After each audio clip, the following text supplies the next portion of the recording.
اب ہم آتے ہیں سیدنا صالح علیہ السلام کے قصے کی طرف۔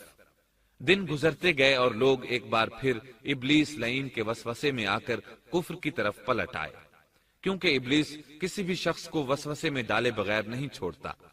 اس طرح ایک بار پھر کفر پھیل گیا، چنانچہ اللہ نے ان کی ہدایت کے لیے صالح علیہ السلام کو مبعوث فرمایا۔ یہ سمود کے پوتوں میں سے ایک عربی نبی تھے۔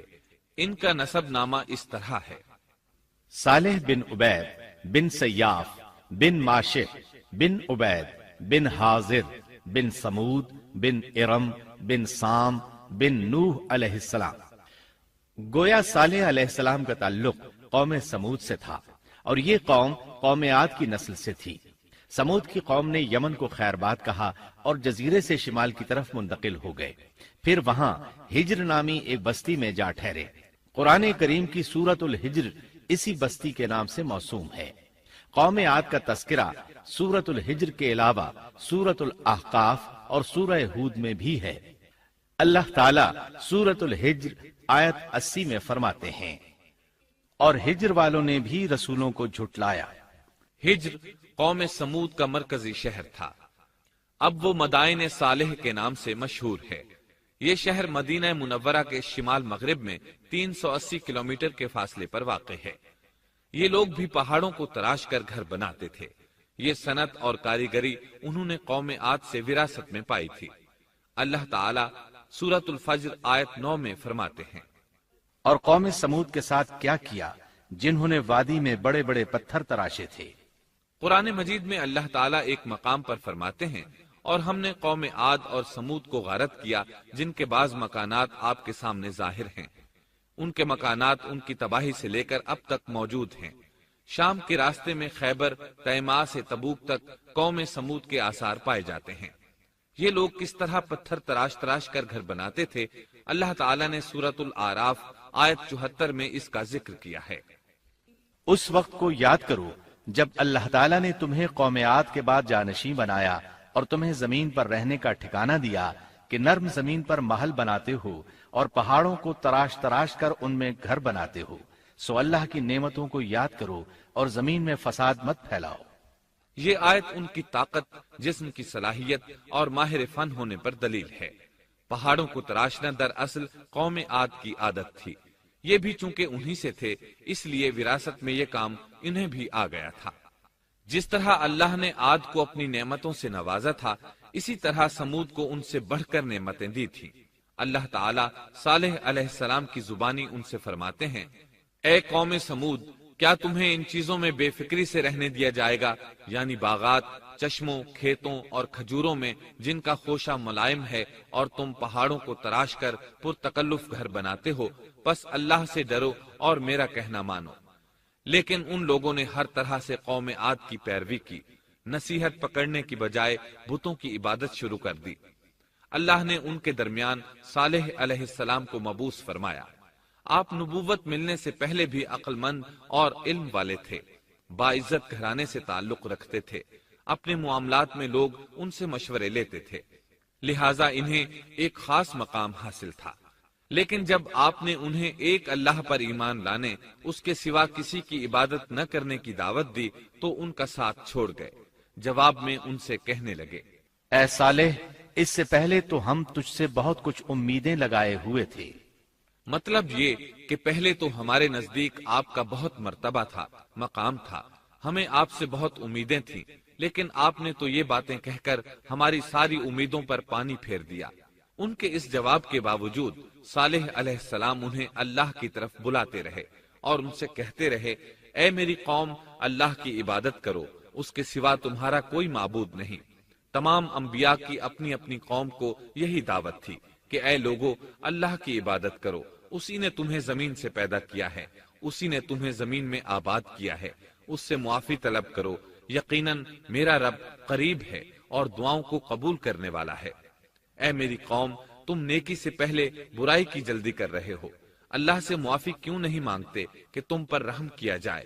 اللہ سے ڈرو، میری اطاعت کرو، حد سے گزر جانے والے بے باک لوگوں کی اطاعت سے باز آؤ، وہ ملک میں فساد پھیلا رہے ہیں اور اصلاح نہیں کرتے۔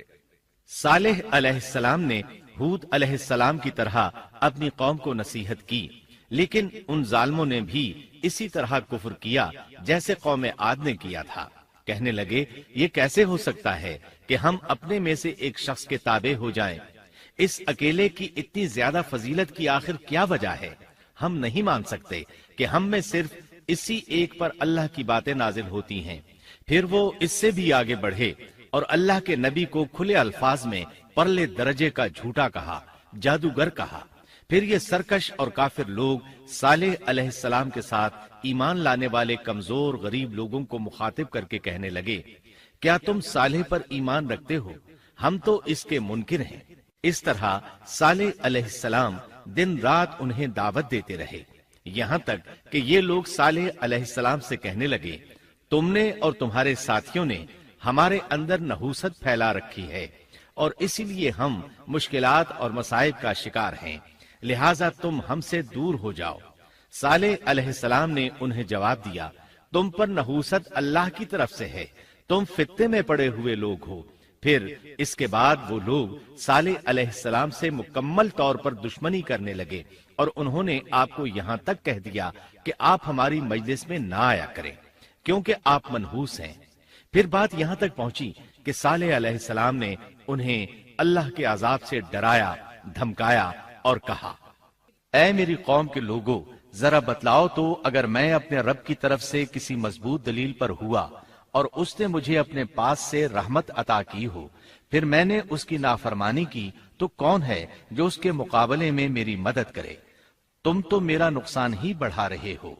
یعنی فرض کرو اگر میں حق پر ہوا اور یقیناً میں حق پر ہوں اور اللہ تعالیٰ نے مجھے اپنی نبوت سے بھی نوازا ہے، پھر بھی میں تمہاری باتوں میں آ کر اس کی نافرمانی کروں تو بلا شبہ اس وقت میں گھاٹے میں ہوں گا اور تم بھی خسارہ پانے والے ہوگے۔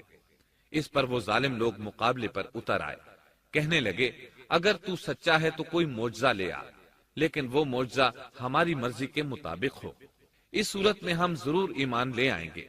آپ ایسا کریں کہ بستی کے کنارے پتھریلی چٹان میں سے دودھ دینے والی 10 ماہ کی حاملہ اونٹنی نکالیں، اس کا رنگ سرخ ہو۔ صالح علیہ السلام سے یہ مطالبہ کر کے وہ سردار لوگ ایک طرف بیٹھ گئے اور مذاق اڑانے لگے۔ ایک کہنے لگا اونٹنی 10 ماہ کی ہو، حاملہ ہو، دوسرا کہنے لگا لازمی طور پر اس کا رنگ سرخ ہو، پھر ایک تیسرا سردار بولا اس کی کھال پر بہت زیادہ اون ہو، چوتھا بولا موٹی تازی ہو، ہم نے پہلے اس قسم کی اونٹنی دیکھی نہ ہو، پانچواں بولا وہ اتنی بڑی ہو کہ اکیلی ایک دن تمام کنویں کا پانی پی جائے اور دوسرے روز ہم پیئیں۔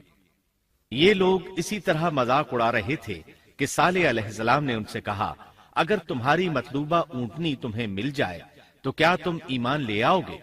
سب نے مل کر کہا، ہاں ضرور لے آئیں گے۔ صالح علیہ السلام نے فرمایا، تب تم ایک دن سب لوگوں کو جمع کر لو۔ مقررہ دن وہ لوگ جمع ہو گئے۔